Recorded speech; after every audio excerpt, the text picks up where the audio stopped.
Today's interview is with Matt Fore. Matt's an investor from Nashville who now lives in Tampa, Florida.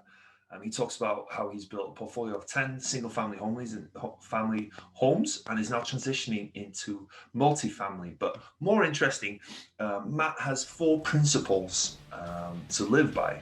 And he talks about these 4 principles taken from Ray Dalio's book Principles. So really interesting. I got a lot out of this interview and I hope you guys do. So stick around for all of that phenomenal interview. Hello and welcome to Wrestling with Real Estate, where we look to chokeslam all your real estate problems. I'm your host, former WWE wrestler and now Cirque du Soleil performer, and of course, multifamily real estate investor, Barri Griffiths. Now today we're joined by Matt Fore. Hey Matt, how you doing, man? Fantastic. Happy to be here. And I love the intro. Thanks, man. I got to bring something, right? You got to bring some energy, at least. Yeah, nothing else. Absolutely. Well, cool, man. Hey, you're actually in Tampa. We were talking beforehand. You're in Tampa, where my old stomping ground, right in South Howard. I've got a few stories from the bar there. I'll have to share those with you afterwards. Not on air, probably, but. Yeah, it's funny. They won the championship, the Super Bowl, a couple weeks ago. Dude, fireworks were going off all night long. But that was the night before the Super Bowl. It's just like that all the time. It's a crazy environment over there. Did you go to the parade, like on the boat parade or whatever? No, but I saw all the videos of Tom Brady, and I'm happy he's enjoying himself. For as much as people want to hate that guy, dude, he's a winner and he does everything right, so he gets to enjoy himself. Yeah, man, the guy deserves nothing but respect, I think. But that throwing that Super Bowl trophy was like, if that goes in the water, you don't get that back. Nope. You can't die. That's just going straight to oh man, that's. I don't know if you remember the smell of the bay, but that would not be something I would want to go retrieve either. Yeah, true, very true, very true. Well, hey man, thank you so much for being here. I'm like really excited to dive into your story and what's going on with you. So before we do that, do you want to kind of introduce yourself and let people know more about you and what you've been up to? Yeah, absolutely. So as you mentioned, I'm here in Tampa. I actually split my time between Tampa, Florida, and Nashville, Tennessee, where I spent about 12 years of my life. In my professional life, I've spent over a decade in sales and sales leadership at one of the Fortune 50 companies. And through those times of being in sales, you get these lumpy commission checks, which has kind of led me down the route of real estate. So got a lot of interesting stories around that and look forward to telling you more about them. Yeah, absolutely. Well, how did you first get started in real estate? I think that's a good place to start, right? Because you mentioned off here, right? You saw a lot of people that you were working on. They did really well for themselves. They had a fancy watch, they had a nice house, nice cars, and all this stuff, right? And you kind of decided, well, you saw that and was like, well, that's cool, but let me invest my money, right? Let me do something with my money. Where did that come from? How did that start? Yeah, so there's a couple things there. I, like yourself, grew up in a very, very small town. It wasn't 200 people, but it was about 20,000 people. And my dad was an entrepreneur growing up, so we had really good years and we had some not so good years. And that really kind of taught me the value of money and making sure that you had a safety net under you. But through the sales process, I was part of a team, long story short, that was involved in a $10 million net new logo for our company. And I was super excited about that commission check. And I was calling all around like, hey, what do I do with this money? Because I'm not going to say the amount of money here, but it was life-changing money for me. And so I was calling all around. I had a friend and a mentor that was in real estate. He was like, you should really look at this real estate thing. You get cash flow from owning it. You get a tax benefit from owning it. And you get the appreciation of the Nashville market, which was going gangbusters at the time. So I'm like, great. With this kind of money, I can go buy a couple properties in cash, or I can buy multifamilies and lever it up and all that kind of stuff. And then I got that fateful call right before the Christmas holiday of that year from my vice president at the time. And it's not the company I work for today, to be very clear. And they said, Matt, we're not going to pay you that amount of money. We're actually only going to pay you 2 cents on the dollar. And so at that point, I was like, wait a minute, like, why is that happening and all that sort of stuff? And that really just taught me that if you have your livelihood and the way you put food on the table dependent on someone else, then that can be taken away at any point and any time. So that led me down this whole journey of real estate and this rabbit hole that I'm on. Yeah, man. What can you do at that point when they tell you that? Anything? No, I mean every big company has in their terms and conditions and their employment agreements that they can change up things on the fly. And so I will say this: I wasn't the only person that's ever happened to at that company. But what really bothered me at that point is they said you're going to get paid 2 cents on the dollar, you're going to get paid 10 cents on the dollar, you're going to get all of the money that you were owed, and it didn't feel right for me. So there's not much you can do, but it accelerated my journey to financial freedom. That's for sure. Yeah, and you're not the only.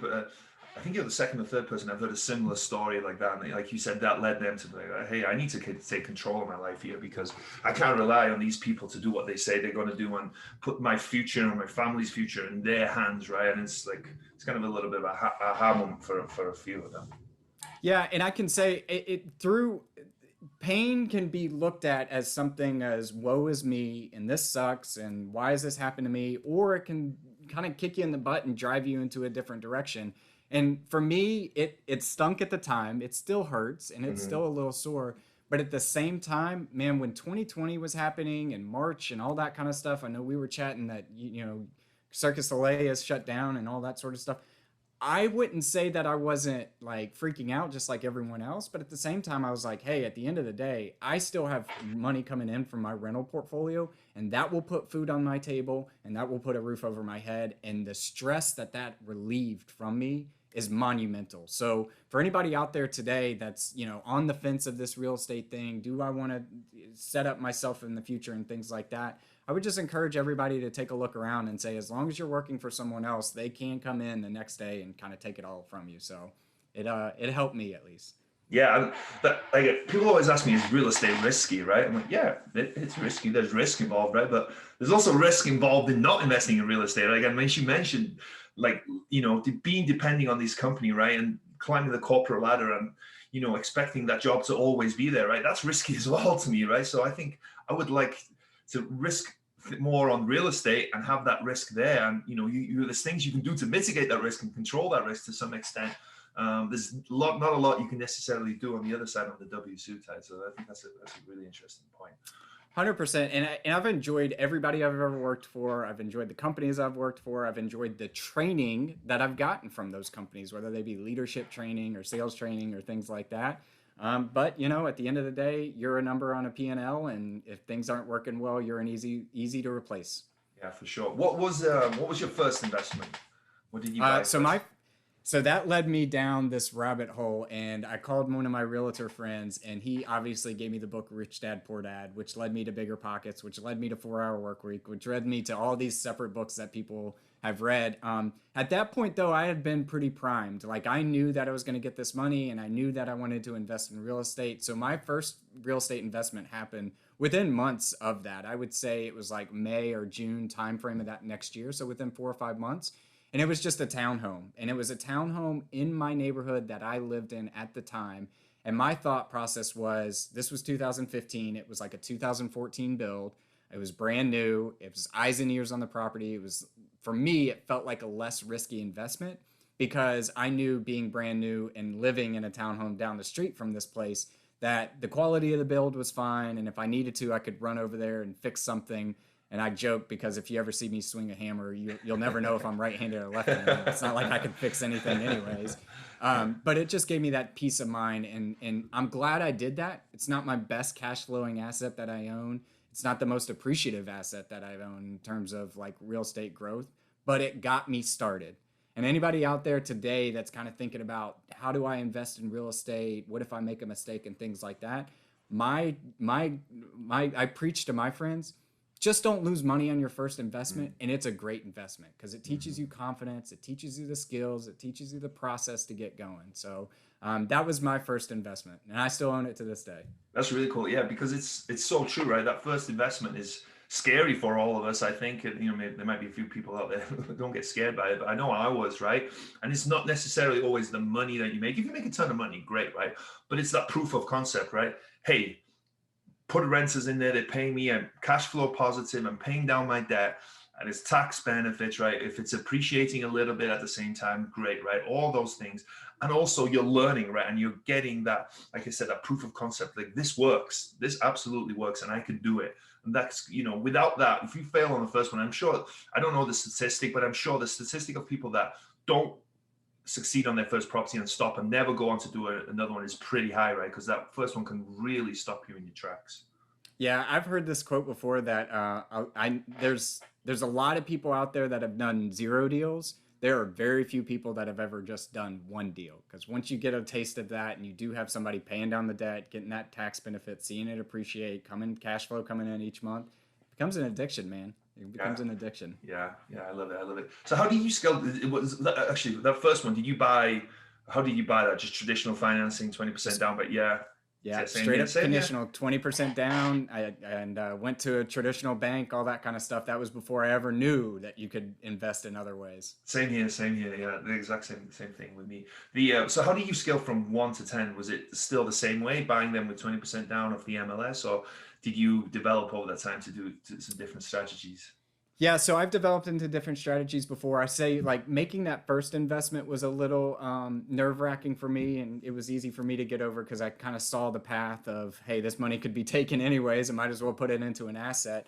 But then I started finding out about these like wholesalers out there and the people that would acquire properties without ever acquiring them and wholesaling them to investors and things like that.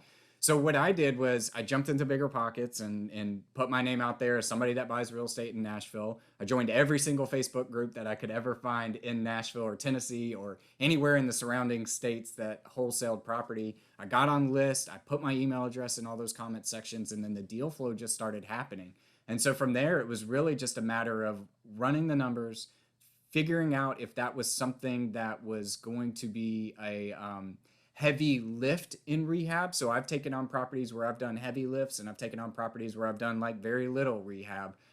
So I wanted to kind of work my way down there from MLS turnkey to on the wholesalers list, but not needing much of a rehab, to getting wholesalers that needed a full rehab. So I just got on a bunch of wholesalers list and started finding properties that made sense for me. And at what point did you start talking to the wholesalers? Which property do you think? Was it number 2, number 3, number 4? 2. Oh, really? Okay. You went pretty quickly then. So you went from MLS, 20% down, turnkey property, to then finding wholesalers and doing that. That's pretty cool. That's pretty quick turnaround. Funny story on that. My second property that I ever bought, I still have never seen the inside of it. Really? I've seen enough pictures to kind of know. But I've never seen the inside of it. And I would say most of my properties at this point, I've never even been on the inside of them. I've either had somebody go out there and look at them, or I've seen the pictures and felt comfortable with it, or a property manager or something like that. Yeah. So how do you analyze something like that? So if you've not been in there, right? Someone sends you over property, a wholesaler, what do they include in that for people who've never had a deal from a wholesaler? What does that usually entail? Yeah, so what usually happens is you'll get an email with 5, 6, 10 pictures of the property. And what I do is I take that property and I immediately go on Zillow or Craigslist, because Zillow charges renters to put or tenants or landlords to put their property on Zillow. So I'll just go onto Craigslist and do a quick scrub of that neighborhood to see what the rental rates are. If the rental rates meet what I'm looking for from a cash flow investment standpoint, then I know that I want to look at that property further. So then I look at the pictures. If the pictures look fine, then I find out from the wholesaler, when are they trying to close it? What's going to be a compelling offer? Some wholesalers want the highest price. Some people want it that they'll close quickly. And then the markets I serve, or the markets that I'm in, I already kind of have a property manager and a handyman that could go by there, and I always ask them to do a video walkthrough and then do pictures of anything that looks funky or things like that. And then I set up a Google Drive for them to dump that file in. I'll take a look at it, and if everything looks fine, then I feel comfortable with it. Interesting. How do you estimate any kind of? Do they give you an estimation of what repairs will be? The handyman or the property manager at that point? So it depends. Some of them will, but they'll always kind of caveat it with like, "Hey, I'm just walking through this, and I can tell you this, this, and this." Usually, too, in those markets, like there's not much. I've done a full rehab to properties where there's not much that's gonna explode the budget. right? I mean, there's certain things for sure, but I've taken a unit basically down to the studs and built it back up for 15, 20 grand. So, I mean, Wow. that's a lot of money. Don't get me Yeah. wrong. But No, at the yeah. same time, if you're buying a $200,000 asset and you're buying it at 40% off, like you've got some wiggle room there to make some mistakes. I wouldn't advise it for everybody. I'm certainly a little bit more risky on that, but it's worked out for me. Yeah, and then so are you buying this with hard money? Are you using a HELOC? Are you using your own cash? How are you financing these Yes, yes, wholesale deals? yes. Or Yes, yes, whatever, yes. what, yeah, all of the above.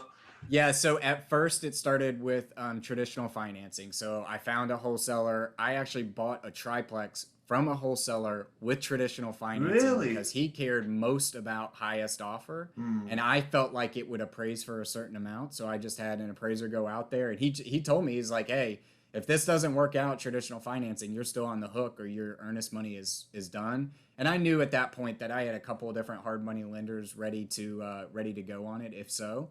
Um, but some of them, like I said, you're in sales, you just get these lumpy commission checks where it's like, hey, my cash balance is built up to a certain amount. I know that I can go spend this much on a property and be okay with it. So it depends on the property and depends on the where I'm at from a cash standpoint. And is the goal to do that? Were you burning a lot of these, doing the buy, renovate, rent, Yeah, so refinance, repeat? I always have yeah. trouble with it. So my best deal so far is exactly that. In Nashville, there's this area of downtown Nashville, and then as you get to the airport, in the next county over, there's really really great development. So this whole development in Nashville missed this big pocket near the airport, and that's where I lived, and that's where I had most of my investments. So I'm getting to a long-winded story here, but there was this property there that I knew was it was a smoking deal. Like it was, I didn't even have to see it, like, yes, because it was so cheap basically.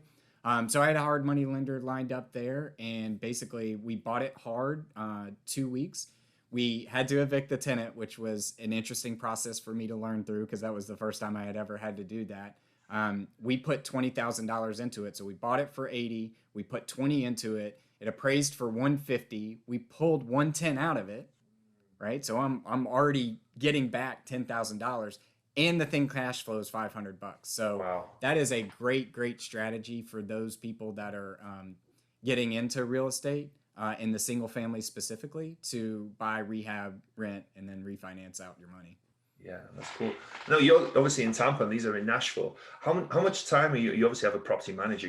I'm guessing, right? Out managing all of them. What How much time do you spend a week? Do you think on these Very properties? little, very little. I have a triplex that gives me a little bit of an issue, and I would say probably once a month I'm getting a call that says this, that, or the other is. And we could that's actually what led me down this path of multifamily is that single triplex and the issues that I'm having there, but very little. And some people, there's this debate out there like you should manage it yourself because you can save money, and there's this debate out there where you can hire a property manager and let them manage it for you. If you've got a high income job or if you've got something that takes a lot of your time, whether that be family or a hobby or something like that, I would encourage people, put it in your numbers that you're going to have a property manager and just hire a property manager. Like the stress of knowing that someone's never going to call me at 1 o'clock about an issue, 1 o'clock in the morning about an issue, makes it all worth it to me. Now, some people would say I'm wasting money there, but it's paid its weight in gold from relationships that I've made with other investors, from off-market deals that I get a chance to look at because they manage the property already and they know the owner's about to sell, and from dealing with the eviction and from dealing with the rehabs and issues like that, that I find it's been worth it. Yeah, and I think with that debate, it's just like everything, right? For me, I don't understand why anything has to be black and white, right? It doesn't have to be one or the other. It depends on personalities, right? I'm like you. I want to have a property manager. I don't want to deal with all that legal stuff, having to learn all that, having to deal with tenants, having to face evictions, having to learn how to screen tenants, all that stuff, right? And I kind of have an idea, of course, but I would have spent my time doing other things, right? And that 8% that I pay the property manager is nothing, is pennies to me compared to what I would have to do in the time I'd have to be involved. Now, there's other people, they want to be involved, they want to learn, they need to know every part of the process. And that's fine too, right? It just depends on who you are. And I think it's important, like just with anything, right? It's to understand who you are and how you work and how you like to do things. And I think that will tell you the answer more than listening to us on here, right? Now, we have an opinion about it. Of course, I'm of the same opinion as you. Hire a property manager. They've been doing it for years. They're a good resource. They can find deals. They can find you vendors. You know, they have handymans a lot on the team. They take so much of that out of it for you. But if you really want to do it yourself, right? It's Yep. just there's no right or wrong, I think, to that answer. Yeah, and the two things I would say there is highest and best use of your time. Yeah, what is exactly. it? I can't tell you what yours is. I can Yeah. tell you what mine is, but I Yeah. can't tell you what yours is. So what's the highest and best use of your time? And then you did brings up something around the legal stuff. People that know I do real estate now and they buy a second house and they're going to rent out the first one, they always ask me the question, like, what should I do and things like that. It's like, hey, just understand you're taking on that legal responsibility. And so for those of you living in non-landlord friendly places, Chicago, New York, LA, Portland, Seattle, etc. There's some tricky things that you want to make sure that you truly understand before you get involved in it, or else, I mean, that's a whole nother rabbit hole of issues you'll have to deal with. Yeah. Well, you touched on there as well with your 3 unit that now you want to be more focused on multifamily. What led to that? Yeah, so I had two things happen to me in 2020 that kind of kick-started me towards the multifamily journey. And one of them was in that 3 unit there, I had a minor flood in the second unit, and it was only like $5,000. So when I say minor, it was minor, and that's not going to break me, right? I'm very fortunate it doesn't break me. But Barry, that wiped out my entire cash flow for the year on that unit, right? Yeah. And so when you think about things like multifamily, for me was always a little bit scary because, hey, those are multimillionaires that are doing that, billionaires that are doing that, and things like that. But as you start to think about it, like, hey, if I have 200 units and one unit has an issue for $5,000, that's a drop in the bucket on the amount of revenue coming in. But if you have one unit, then you have a $5,000 issue. I mean, that's a pretty big issue. So that happened, and then I'll be daggummed if like 2 months later, one of my HVACs went out, and same thing. I mean, it wiped out the cash flow for the entire year on that property. So those two issues kind of led me to think about, like, how can I scale this? How can I get some economies of scale? How can I do this better? And that led me down to the multifamily journey. Yeah, and what I found with multifamily as well, a lot of these costs that come out almost baked in, right? You can't predict a flood, but over 200 units, there's probably been a flood in one of the two of the units over that year. So when you're analyzing that property, it's in the repairs and maintenance, right? It's in some kind of the cost. And because it's more detailed as well, right? If you're analyzing a single family home, they say, 5% for repairs and maintenance, 5% for CapEx, 5 or 10% for vacancy. But that's just guessing, right? It's like when you get a T12, a trailing 12 in multifamily, you're able to see what that property did over the past year and really get into detail and really, you can't predict what's going to happen next, but really have a good idea. And if you go back, T24, T36, right, the last 2 or 3 years, you really get an idea of what that property has done and what the repairs and maintenance, what the expenses are on that. And it's so much more predictable than the single family. Like you said there, right? You have one thing that goes wrong and it can wipe out the cash flow for a year. Now, I'm not saying anyone's listening, I shouldn't invest in single family. No, you're still getting that debt pay down. You're still getting, hopefully, an appreciation. You're still getting tax benefits. It's still good, right? It's still better to be investment. But that's what also really attracts me to multifamily. Just what you said, you're able to see those costs and kind of budget for, they've already been budgeted for, and you have a better idea of what your returns will be. Yeah, and I think one of the things you're touching on there too is, like, when you buy a multifamily unit, you're buying a business. You are buying a small business. And with small businesses, you start to think about the different plates or the different strings that you can pull in that business to reduce your OPEX, to reduce your expenses, but also increase the NOI, which increases the value of the property and things like that. And with single family, I mean, you're kind of beholden to the how much the guy next door sold his property for, and how much the woman next door sold her property for, and things like that, and how good your tenant is, and whether you get frozen pipes because you live in Texas and you never thought about frozen pipes in Texas, kind of thing, right? So as we're recording this, Texas is getting hammered with snow, and I hope everybody down there is safe. And I don't mean to say that facetiously, but like, you're kind of just rolling the dice with single family, which it was great for me to learn. It was a great place to start. I would still encourage a lot of people to go down that route as they kind of learn the process and learn how to invest. But every single investor that I've ever met, it seems like started by wholesaling properties, and then they were like, wait a minute, I should own these. And then they started owning the properties. And after they owned the properties, they were like, wait a minute, I should own more of these. So they then get into multifamily. So let me just go ahead and skip you the 4 or 5 years that I've learned on and say that if you're an investor out there, multifamily is a great place, whether you're a general partner putting together the deals or a limited partner as a passive investor. Yeah, and that's the cool thing about these larger partner complex deals as well. People can come on board as a limited partner, right, as a passive investor. Someone, if you have some money to invest, you can be part of a 200 unit deal that, how many of us can buy a 200 unit deal? I know I can't buy it myself anyway, but you can be a limited partner, be in there, and also leverage other people's skills, right, and time and efforts. And, essentially similar to a property manager, just invest that money, right, and give yourself that time freedom and, use other people's expertise to grow your wealth for you. So I think that's also a great option for a lot of people. 100%.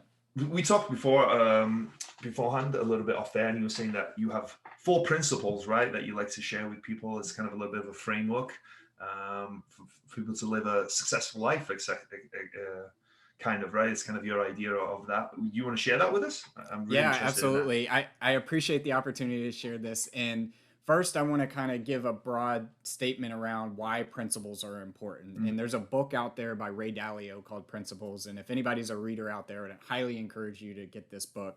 I'm going to try, he can do it way better than I can, but I'm going to try to explain this idea of principles versus tactics. Because I think a lot of people in life today live in a tactic world when they don't understand what their rooted principles are, and they don't have clarity on that. So principles is something that it doesn't matter what the decision is, you already know the answer to the decision because you have your principles for how you live your life. So I'll give an example of marketing, right? Marketing is all about reaching customers where they are and trying to bring them to where you are. And that's one of my core principles in life is meet people where they are before you ever try to bring them to where you want them to be. Today's society, we live in a shouting match of people just yelling at each other saying, come to me, I'm right, you're wrong kind of thing. No, you got to meet that person where they are, right? So if you're in a marketing, you got to meet people where they are. And what we see is that, there's Facebook, there's Instagram, there's LinkedIn, there's podcasts, there's YouTube, there's TikTok. If you base the way you do your marketing on one of those, let's call it TikTok, as a tactic, then one day the US government could decide to ban it. The next day they could say you can be in the US, but you got to sell it. And then the next day a new administration comes in and it's business as usual. You never know where the wind is going to blow. But if you start with the core principle of meet people where they are, then you can be dynamic and shift with the tactics that they are. So my 4 principles for how you should live a successful life are clarity, consistency, efficiency, and compounding. And if it's okay with you, I'd like to kind of... Yeah, please do, man. Yeah, this is really interesting. Yeah, absolutely. So for me, first and foremost, it's clarity, right? It's the number one thing for a reason. If you don't know where you're going, any route is going to take you there. And what I think, what I have seen is that people think that decisions are binary. There's like a right or a left, a 1 or 2, a yes or a no, a black or a white. And what really it is decisions are very interwoven to each other. So when you make that right turn, all of a sudden your options become a little bit less limited or a little bit more limited, right? And so what you end up doing is you start spinning down this path and you end up somewhere where you didn't even know where you were going in the first place. So first and foremost, people need to be very, very clear on who they are, what they stand for, what they want to do with money. Money to me is a tool. And I'll give you an example of clarity in this sense. If I came to you and I said, hey, Barry, I've got a great investment for you. We're going to return your money and double your money in 2 years. You'd probably be thrilled. You'd be like, yeah, like tell me more. How do I get more of that?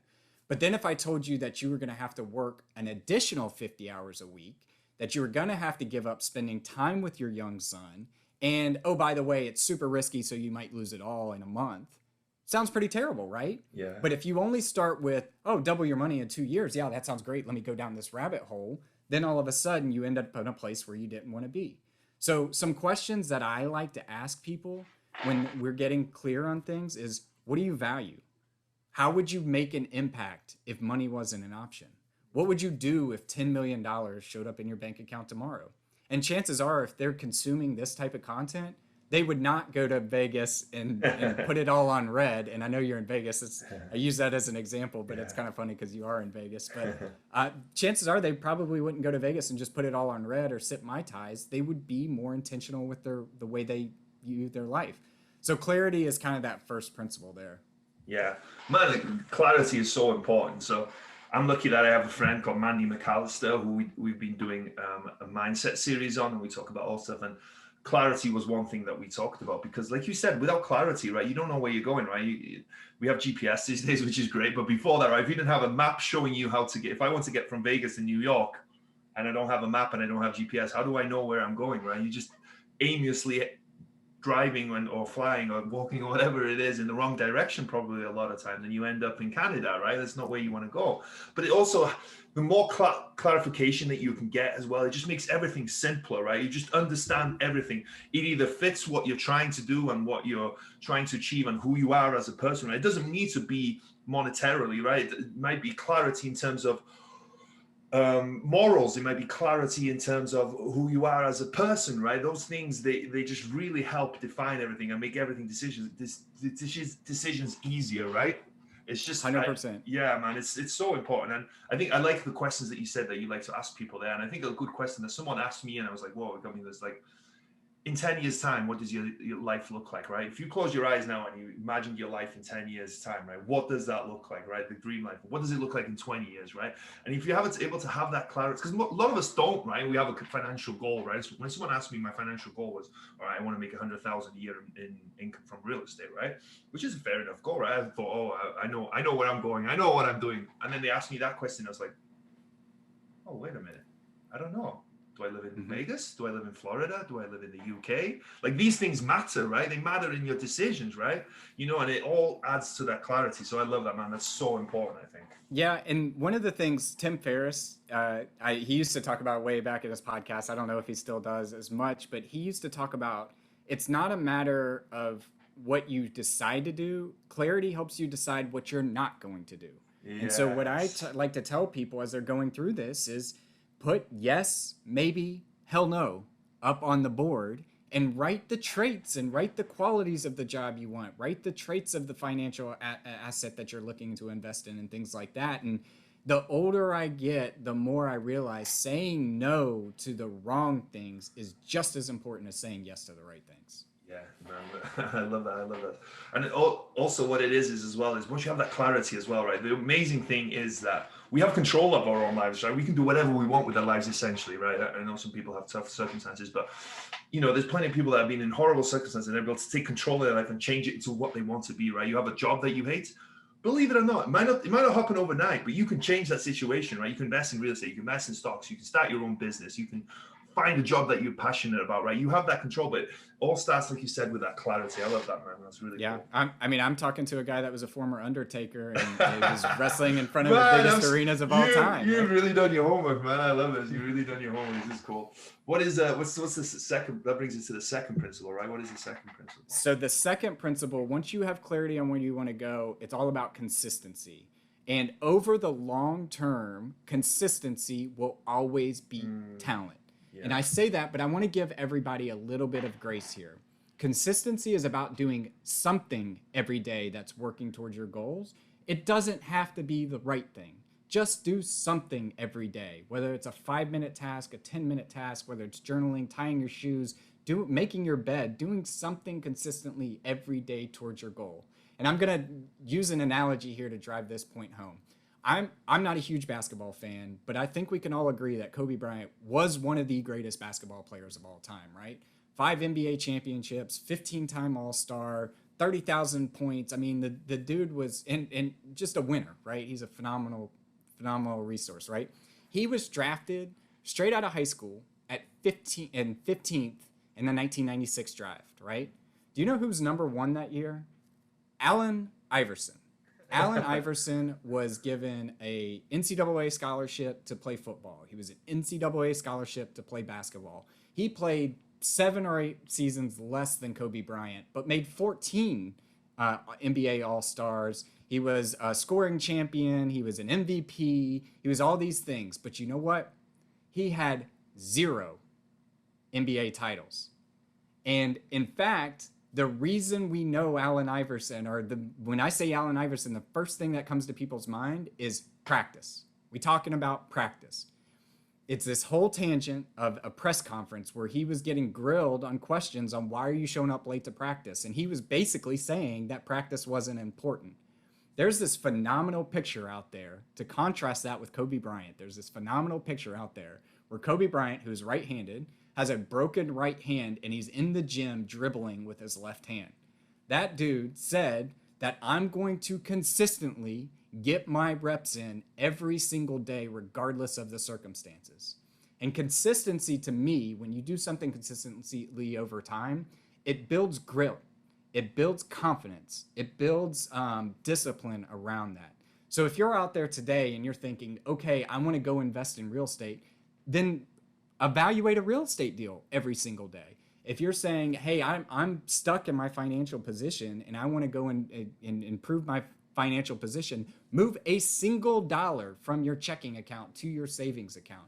Find some little small action to consistently do every single day, and you'll find yourself in a different position 10 years from now. You can't tell me that if you're a bad reader and you read every single day, that you won't be a better reader. And I'll take down the screen when we're off of this, and you can see I've got a huge stack of books over here. I grew up dyslexic, right? And those to me are just little miniature trophies. I got like 600, 700 books back here. They're little miniature trophies to me.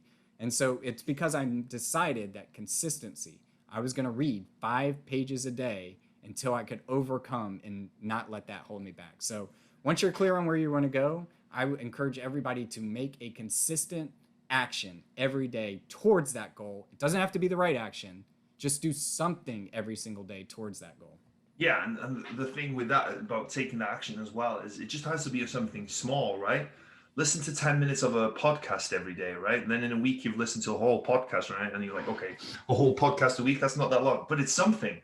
Maybe the next week you aim to do 20 minutes, right?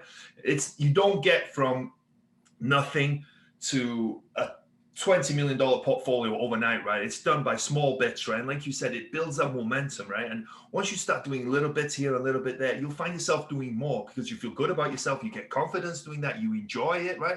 I think it's important you find something that you somewhat enjoy, right? I know there's plenty of people that make money in real estate and they're not obsessed by it in terms of that they love real estate. They're obsessed by what it can give them. But I think you can get there by just, like you said, taking that consistent action, right? What did you do today? Did I look at the MLS to see if there's any deals that I can make an offer on? Did I reach out to a lender and then I'll reach out tomorrow to another lender and I, get pre-approved? And there's so much little steps that are easy, and if you're starting out and it seems a bit intimidating, find the easiest thing for you, right? I always find the easiest thing for you to start. So you start. The biggest and the hardest thing for a lot of people, I think, is actually starting. And once you start, you'll be amazed by how much you can kind of build that momentum and how far you can actually go. Yeah, I'm an Ironman triathlete, so okay. It's the 2.4 mile swim, 112 mile bike, 26.2 miles swim or run. I do a workout every single day without fail, every single day. Now, to be clear, some days my body does need the rest, and it will tell me you need to take this day off or rest or whatever, but I will at least put my shoes on and start on the bike. I will at least put my shoes on and go for a run. I will do a little something to start going. Yeah. Consistency. Yeah, it is. It's so true, man. It's not the big things, it's the little things, I think, that really add up. Cool, man. I really enjoyed this. This is cool. This is kind of along the same kind of idea as the mindset stuff me and Mandy have been doing. So this is really cool. What's the third principle? So the third thing is efficiency. So once you get clarity on where you want to go, once you start your consistent action, now it's about refining that action and making sure that it's efficient. So there's this phrase, get going and then get good. The consistency was the get going. This is the get good phase, right? And so I am, like I said, a long distance runner. I can't run 200 hours a week. There's only 168. I can't do it, right? At a certain point, you can't continue to do all of the things. You've got to be efficient with those right things, right? So again, kind of bringing it to a sports analogy, since I'm a runner, like it's about stretching. It's about making sure that I'm doing core exercises and I'm building the muscles around that get beat down during running and things like that. From a financial standpoint, maybe it's not doing single family, maybe it's doing multifamily. Maybe it's not putting that money in a checking account or in a low yielding savings account. It's finding a different vehicle to go put it in that's more efficient and things like that. So after you get clarity on where you want to go, after you start your consistency of doing something every day, now's when you can start redefining and figuring out what's the most efficient thing that I could be doing every single day. Yeah. Do you have any suggestions how people can kind of figure that out? Is there any kind of books, any resources, any kind of thought process that you can kind of go through to figure that out? Because I'm sure a lot of people are taking action now. Maybe they might be realizing, hey, I'm spending 20 hours a week on these tasks and it's not really that efficient. Any suggestions how they can optimize that? Yeah, I mean, I'm going to bring you back to the age-old 80-20 principle, right? Yeah, I mean, yes. 80% of your results are really coming from 20% of your activities. So I spend my Sunday nights always planning out my next week. And I'm really thoughtful around checking the journal that I have said that I write my plan down for the week coming up. And before that, it asked me to look at my prior week. Did you do those things? What were your goals? What did you achieve them? And things like that. And I would just take some self-reflection time on that and look, where is my 20% of my time getting my 80% results? So it's probably not the best answer that I can No, give. it's a great answer. I think that's a phenomenal answer. It's so true. It's kind of along the lines as well as what I'm thinking about the book, The One Thing, right? What is the one thing that if I do, everything becomes, I always mess up, but easier or whatever. Yeah, you know the quote, right? It's essentially the one thing that is going to get you closer to your goal, right? The one thing, and it makes everything clear, because if that one thing that you're doing isn't really getting you closer to your goal, well, discard it, put it to the side, right? It's not that important because it's not getting you and serving you. So and it's similar to the 80-20 rule. And it's funny, it goes back to that conversation we were having around property managers, right? Like, that's not my highest and best use of time. That is not the most efficient thing that I can do. Having this conversation with you, connecting with different investors and sourcing more deals is probably more important to me or more efficient to me than figuring out, do I need to call a plumber to go figure this out, or is it an HVAC person or things like that? Yeah. What's the fourth one? So the last one is compounding, and man, I am still trying to refine this because I don't think you can overemphasize how important compounding is. So what I've got is that compounding is really results equals times multiplied by volume. And you can manipulate volume and you can't manipulate time. And this is why I like real estate, honestly, is because once you set it there, you got to let time take its course. You got to let the volume of inflation and increasing the rents and allowing that cash flow to build up. But most importantly, for everybody listening to this, things don't compound. Watches, shoes, boats, like, things don't compound. But people and money do. And so I don't know the best way to explain it other than that, but there is this story out there of, if I told you, would you rather take $1 million today or a penny compounding, doubling every day for 30 days, what would you take? Most people would take the million. Yeah. I would take the million, but I know the story, so now I'm going to take the penny. Yeah. Because how much is it? How much is it after? I can't remember how much it is. Well, so if I changed it from $1 million to $3 million, what would you do? Oh, I'll go for the 3 million. Still the penny. Really? How much? The penny builds up to $5 million and some dollars. 5.4. Let's round it up. Yeah. But on day 29, out of that day 30, it was 2.6 million. So compounding is really about letting your results build on top of each other. And that goes back to the consistency and the efficiency, right? One of the reasons why I love Ironman Triathlon is because no one was born naturally inclined to go swim 2.4 miles, 112-mile bike, and then run a marathon afterwards, right? You just have to put in the time. And that's something I really didn't understand as I was getting into the sport, but I respect more and more as I go into this sport, is that if you put the hay in the barn, then it's going to be there for you to pull out in the winter. Yeah. And I think a triathlon is a perfect example of compounding, right? All those trainings, all those runs, all those bike rides, all those swims, they compound to eventually, when you do a race or you do, an event, Yeah, a race.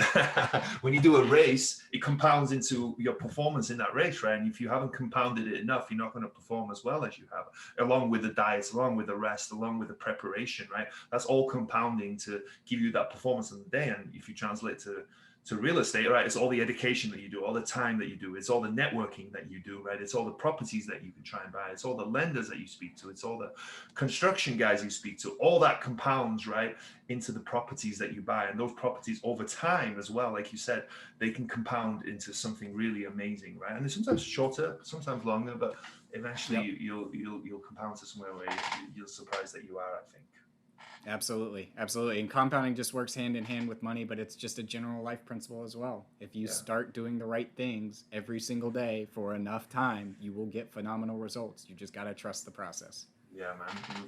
I love that. Thank you for sharing that, man. That's really cool. There's 4 principles that are something we can all learn from, right? Something that I think we're all continuously learning, all right? I know for me, each and every step, right, I'm working on better clarity, right? I'm working on better consistency, right? I know I'm working on better compounding, right? I know I'm working on better efficiencies. All that is stuff we're always working on, right? And it's good to share with them. So I appreciate that, man. This is really interesting, man. I think thanks for making the time.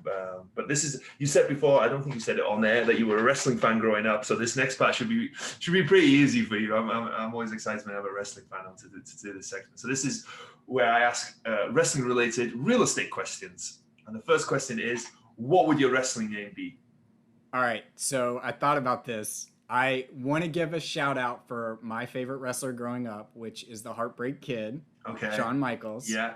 But I did a little like wrestling name generator thing, and it came up with my wrestling name as Thirsty Candyman. So we're going to go with Thirsty Candyman. Are you sure that was a wrestling name, not some kind of other name? Adult entertainment. Look, Barry, I'm not here to judge. Right? Thirsty Candyman, I love that. Every wrestler, as you well know, has a special move. What is your special move in real estate, you think? So I think mine is consistency, right?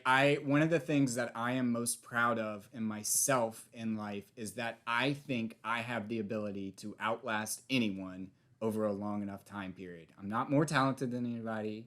Grew up dyslexic. I'm not smarter than anybody, but I can out-consistent anyone out there. And so I just think it's consistency, man. I'm early in my journey. I'm early in life. I'm early in my real estate journey. But over the long run, I'm going to look back and be like, I was very consistent. So consistency. Very cool. What's been the biggest body slam you've taken? So I kind of want to turn this not financial, because I got a couple of financials where we mentioned earlier that I was a little risky in some of my initial investments and things like that with the way I was doing them. They've all worked out well for me. But it's networking and events. And so what I specifically mean about that is as I move more into multifamily, it's a team sport. I'm not going to be the greatest at putting a deal together, financing, due diligence, property management, like all these different things.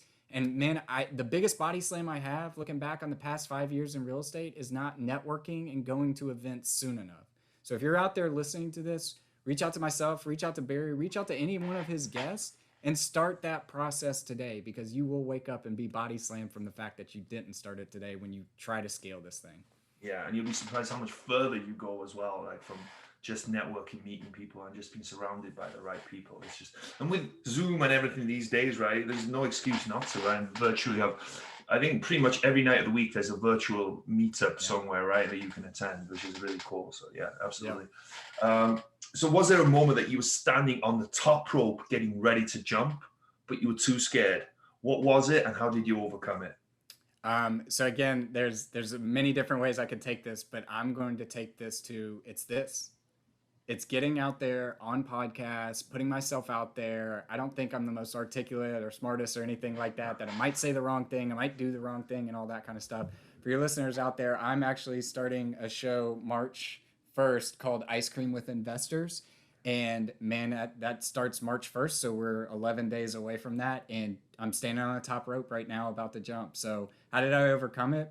I haven't yet. But it's just recognizing that you got to follow your passions. I love having this conversation. I've loved getting to know you. I've loved spending this time together. I love talking real estate. I love talking finance.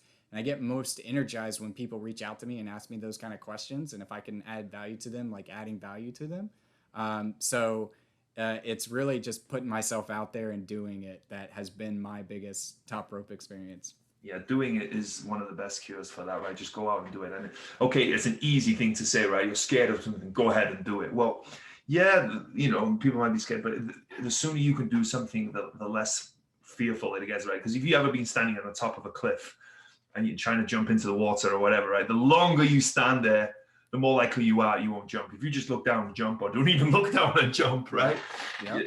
That's the way to do it. So I encourage anyone to take action if you can. Yeah, what's really helped me there too, and not to kind of expand on this point, but I heard Gary Vee say this one time. He was like, there are 7 billion people on this earth, right? 7 billion people. There's at least 100,000 people out there that think the way you think, that believe the things that you believe, and that follow the principles that you want to follow.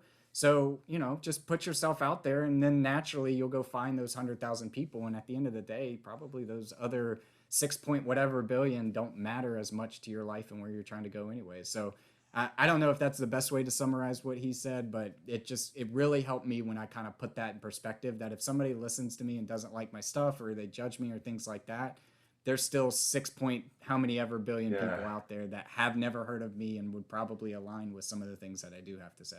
Yeah, and you'll find your tribe right eventually. Out of interest, how did you come up with the name Ice Cream with Investors?